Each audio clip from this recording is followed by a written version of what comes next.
जिस जाति से आती हैं वो दलित समाज है और वो जातिगत भेदभाव के बीच बड़ी हुई है। दलित होने के चलते समय समय पर उन्हें ह्यूमिलिएशन झेलना पड़ा। मायावती कहती है कि जब भी बस या ट्रेन में लोगों को उनके मोहल्ले के बारे में पता चलता तो वो इनसे बात करना बंद कर दिया करते थे। जब उन्होंने अपनी मां से इसका कारण पूछा तो मां ने इसकी वजह उनकी जाति को बताया। कहा कि उनकी जाति को समाज में नीचा और गंदा समझा जाता है। कई जातियां ऊपरी हैं और वो उनसे भेदभाव करती है। ये सब कुछ देखकर मायावती को बचपन से ही जाति व्यवस्था से नफरत हो गई थी। दिल्ली में रहते हुए मायावती हर साल 14 अप्रैल को अम्बेडकर जयंती के कार्यक्रमों में हिस्सा लेने जाती। बाबा साहब को मिलने वाली इज्जत से मायावती बहुत प्रभावित हुई थी। उन्होंने अपने पिता से पूछा कि अगर वो भी अम्बेडकर की तरह सामाजिक अन्याय के खिलाफ लड़ती है तो क्या लोग उन्हें भी सम्मान देंगे। उनके पिता ने कहा कि इसके लिए उन्हें पढ़कर आईएएस बनना पड़ेगा। अपने पिता की ये बात मायावती के दिमाग में बैठ गई और फिर मायावती आईएएस बनने को अपना मिशन बना लेती है। मायावती को आईएएस बनने की इतनी जल्दी थी कि उन्होंने एक ही साल में 3 क्लासेस पार कर ली। मायावती दिल्ली के कालिंदी कॉलेज से ग्रेजुएशन और गाजियाबाद के कॉलेज से बीएड करने के बाद दिल्ली यूनिवर्सिटी से कानून की पढ़ाई करने लगी। इसके साथ ही एक सरकारी स्कूल में वो पढ़ाने भी लगी। इन सब के बीच उनकी आईएएस की तैयारी भी जारी थी। इस दौरान मायावती दलितों के मुद्दों को लेकर हमेशा सजग रहती। उस समय की युवा शहरी और पढ़े लिखे दलितों को लगता था कि कांग्रेस का वोट बैंक होने के बाद भी पार्टी उनके सामाजिक और आर्थिक दमन को खत्म करने के लिए कुछ भी नहीं कर रही। इमरजेंसी में जो कुछ हुआ था उससे दलितों का कांग्रेस से और भी ज्यादा मुंह बंद हो गया था। दरअसल इमरजेंसी के समय संजय गांधी की जबरदस्ती नसबंदी और झुग्गी झोपड़ियों को तोड़ने के अभियान से दलितों को काफी नुकसान हुआ था। इन दलित युवाओं की नाराजगी महात्मा गांधी तक जाती थी। 1932 में महात्मा गांधी ने दलितों को सेपरेट इलेक्टोरेट्स देने की अम्बेडकर की मांग को ठुकरा दिया था। सेपरेट इलेक्टोरेट्स का मतलब हर सीट पर दलित अपना अलग प्रतिनिधि चुन सकते थे। मायावती जैसे दलित युवा गांधी के इस फैसले को एक बड़े पाप के तौर पर देखते थे और मायावती ने अपनी ऑटोबायोग्राफी में महात्मा गांधी के बारे में इसी के चलते काफी कड़वी बातें लिखी है।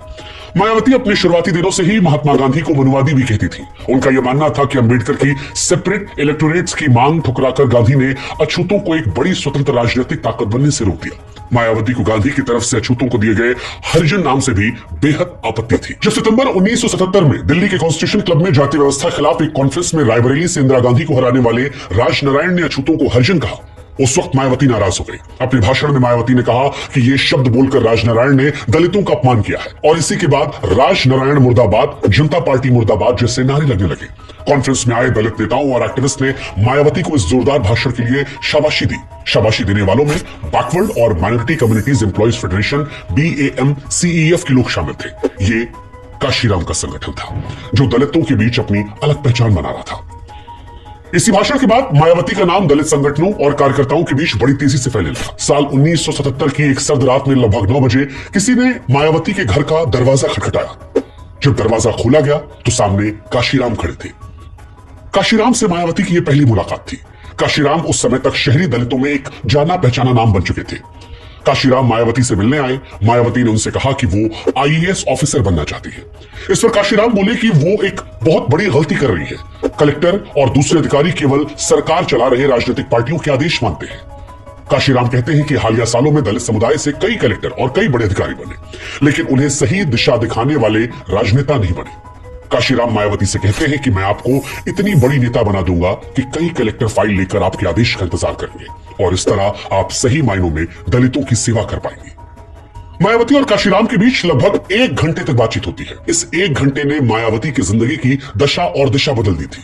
ये उनकी जिंदगी और उनके करियर में एक निर्णायक पल साबित होता है।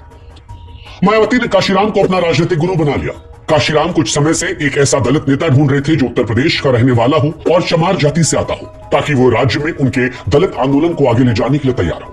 उन्हें पूरा भरोसा था कि उत्तर प्रदेश उनकी सफलता की चाबी है, क्योंकि यहाँ दलितों और पिछड़ों को बहुत सारे अत्याचारों का सामना करना पड़ता था। उनका यह मानना था कि अगर उत्तर प्रदेश को जीत लिया गया तो पूरा देश जीतने के लिए रास्ता खुल जाएगा। लेकिन वे खुद उत्तर प्रदेश में दलित आंदोलन के लिए सबसे अच्छा चेहरा नहीं थे, क्योंकि काशीराम खुद पंजाब से आते थे और उत्तर प्रदेश में उन्हें हमेशा बाहरी नेता के तौर पर देखा जाता। लेकिन मायावती उनकी इस स्कीम पर बिल्कुल फिट बैठी। वे उत्तर प्रदेश की मूल निवासी थी, चमार जाति से आती थी और दलितों के मुद्दे और जातिवाद को लेकर जागरूक थी। काशीराम से इस मुलाकात के बाद मायावती ने धीरे धीरे आईएएस बनने के अपने सपने को पीछे छोड़कर काशीराम के बताए रास्ते पर चलना शुरू कर दिया। हालांकि उस दौर में उनके पिता को यह बिल्कुल पसंद नहीं आया। उन्होंने मायावती को राजनीति से दूर रहने के लिए कहा। जब वो इसमें विफल रहे तो मायावती से कांग्रेस जैसी किसी बड़ी राजनीतिक पार्टी से जुड़ने के लिए कहा। यह कहा कि अगर तुम काशीराम की बात मानोगी तो फिर पार्षद भी नहीं बन पाओगी। मायावती, उनके पिता और काशीराम के बीच रस्सा कस्सी कई सालों तक चलती रही। एक दिन पिता प्रभुदास ने मायावती को राजनीति छोड़कर एक बार फिर से आईएएस की तैयारी करने का अल्टीमेटम दिया। मायावती के पिता ने कहा कि या तो मायावती काशीराम से मिलना जुलना छोड़कर अफसर बनने की तैयारी शुरू कर दे या फिर उनका घर छोड़ दे। बस फिर क्या था, मायावती ने सरकारी टीचर की नौकरी करते समय बचाए गए अपने पैसे और कपड़े लिए और घर को छोड़ दिया। जिस समय मायावती ने घर छोड़ा, काशीराम उस वक्त शहर से बाहर थे। मायावती उनसे कांटेक्ट नहीं कर पाई और सीधे करोल बाग में BAM CEF के ऑफिस पहुंच गई। जब काशीराम वापस आए तो मायावती ने